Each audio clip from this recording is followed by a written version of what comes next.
পানশিলাতে 2 কাঠা 11 ছটাক জমির ওপর কর্নার প্লটে 16x14 রাস্তা, 16 ফুট বাই 14 ফুটের রাস্তার ওপরে 2 কাঠা 11 ছটাকে এই বাড়িটা আছে ফর সেল। এটা এখান থেকে আপনার সোদপুর স্টেশন দেখালো 4.3 কিলোমিটার্স অ্যান্ড খড়দা স্টেশন দেখালো 3.6 কিলোমিটার্স। মানে বাইকে সোদপুর স্টেশন আনুমানিক 10 থেকে 12 মিনিট লাগবে, আর খড়দা স্টেশন 8 থেকে 10 মিনিট লাগবে বাইকে। এটা পানশিলার মধ্যে পড়ছে, পানিহাটি মিউনিসিপ্যালিটির আন্ডারে। খুব একটা ভালো পরিবেশটা ম্যাটার করে। সোদপুর স্টেশনে একটু ডিস্টেন্সে যদি বাইক বা টোটো অটোতে ম্যানেজ করতে পারেন তো খুবই ভালো অ্যাট্রাকটিভ প্রাইসে এই প্রপার্টিটা আপনাদের কাছে আনছি। গ্যারেজের পোর্শনটা তো রয়েইছে, প্লাস বাগান করার জন্য সুন্দর জায়গা। এরকমভাবে আপনাদের মিসগাইড না করে সঠিক ইনফরমেশান দিয়ে আমরা প্রপার্টি দেখানোর চেষ্টা করি। এই প্রপার্টির পেপার আমরা চেক করেছি, এর পর্চা ডাঙা রয়েছে, ক্যারেক্টার, বাস্তু কনভার্ট করা যাবে, এর লিঙ্ক ডিট সমস্ত রয়েছে, সুতরাং বাস্তু কনভার্ট করা পসিবল। তো আপনারা যদি চান যে ব্যাংক লোনে করতে, আমরা এগ্রিমেন্টের সময় বাস্তুর জন্য অ্যাপ্লাই করে দেবো। অ্যাপ্লাইড ফর কাগজ দিয়ে প্রসিড হতে পারে, দেন উইদিন আ মান্থ বাস্তু পর্চা এসে গেলে আপনারা রেজিস্ট্রি করতে পারবেন।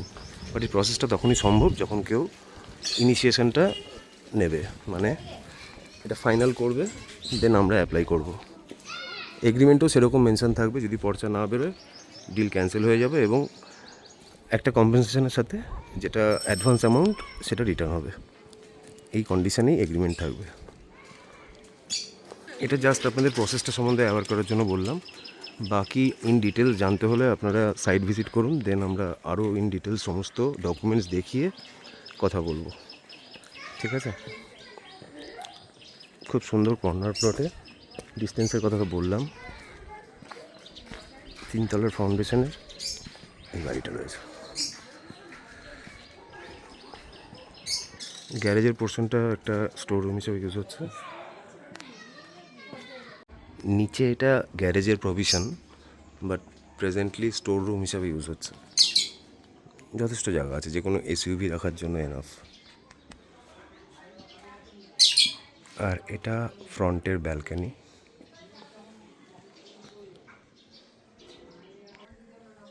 বাড়ির পূর্ব দিকেই এই খেলার মাঠ, ক্লাব অ্যান্ড মন্দিরটা আছে।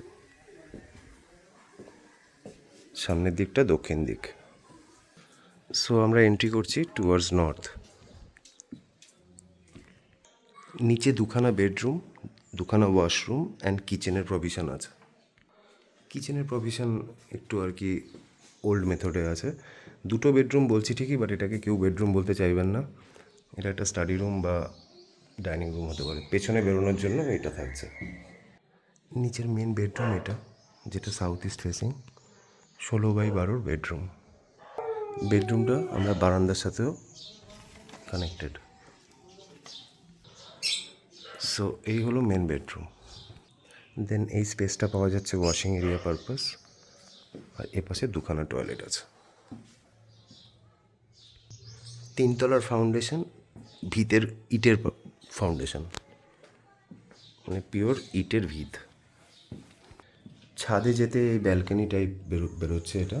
এখানে ঠাকুরের ঘর করা যেতে পারে। ছাদ জলছাদ করা রয়েছে, সিম্পল একদম। ওয়াটার সোর্স পানিহাটি মিউনিসিপ্যালিটির মিউনিসিপ্যাল ওয়াটার। ওপরেও একটা রুম, না 2টো রুম আছে, 2টো মানে 1.5খানা রুম বলতে পারেন। দেখছি, দেখুন এটা পূর্ব দিকটা আর সামনের দিকটা দক্ষিণ। ঠিক নিচের মতনই ওপরে এই বেডরুমটা, প্রায় 16x12 বা কিছু ফ্র্যাকশন এদিক ওদিক হবে, বেশ বড় বেডরুম। তার সাথে আবার এই একটু ছোট, যেখানে ঠাকুর আর ওনার স্টাডি রুম, এটা রয়েছে, স্টাডি রুম বা সেমি বেডরুম। বাট এই বেডরুমটা যথেষ্ট বড়। দীর্ঘদিনের অযত্নে কিছু ওয়্যার অ্যান্ড টিয়ার আছে, বাট এগুলো সবই রিপেয়ারেবল। ভিতের ফাউন্ডেশন, 3 তলার প্রভিশন, 2 তলাটা ইনকমপ্লিট, চাইলে এর ওপরেও আরেকটা ফ্লোর করা যাবে। স্পেস অনেক গ্যাপ আছে। এটা ওই স্টোর রুমের পেছনের গ্যাপ স্পেসটা। এই উত্তর দিকে ওনার সেফটি ট্যাঙ্ক। পাশের বাড়ির সাথে ডিমার্কেশন লাইন আছে, কিন্তু কোনো পাঁচিল নেই। রোড ফ্রন্টে পাঁচিল আছে। এই পোর্শনটা সেই বাগানের জায়গাটা। সো এই আমাদের এন্টায়ার হাউস। আপনারা সাইট ভিজিট করতে হলে কল করুন 9163681379 এই নাম্বারে, 9163681379।